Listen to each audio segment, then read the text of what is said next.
Bonjour, nous voici donc dans la deuxième phase de la construction de notre Lego Car commandé par Raspberry Pi. Sur le premier poste, je vous ai montré comment piloter les moteurs Power Function XL Lego ici à l'aide d'un L298N, donc un double pont H pour commander la partie droite et la partie gauche. Maintenant, nous allons voir comment éviter les collisions de cette voiture. Donc on va venir simuler le placement d'un capteur à l'avant. Vous verrez dans le prochain poste logiquement la voiture complètement assemblée.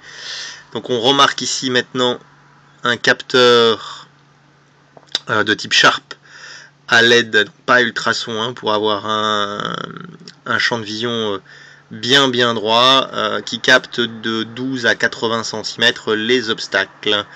Voilà, donc 3 fils, 2 fils d'alimentation, un fil jaune qui va mesurer la distance entre l'objet et le capteur, à savoir que naturellement, au plus la tension va être élevée, au plus l'objet se rapproche. D'accord?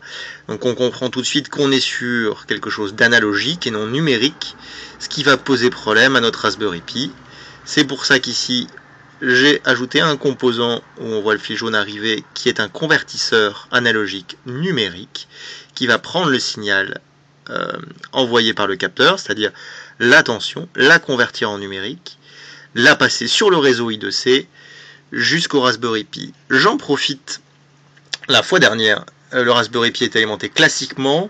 Donc maintenant ici on voit au fond simplement un pack batterie au lithium, une petite carte qui permet de gérer la charge de la batterie, avec un deuxième connecteur au cas où un jour je passe sur panneau solaire, ce qui m'étonnerait vu la consommation du Raspberry Pi. Enfin bon, si un jour je passe le montage sous Arduino pour mon fils, on verra qu'on pourra alimenter par panneau solaire.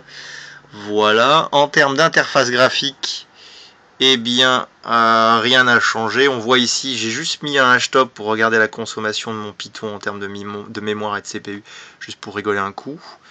On voit ici la fenêtre de log et l'interface.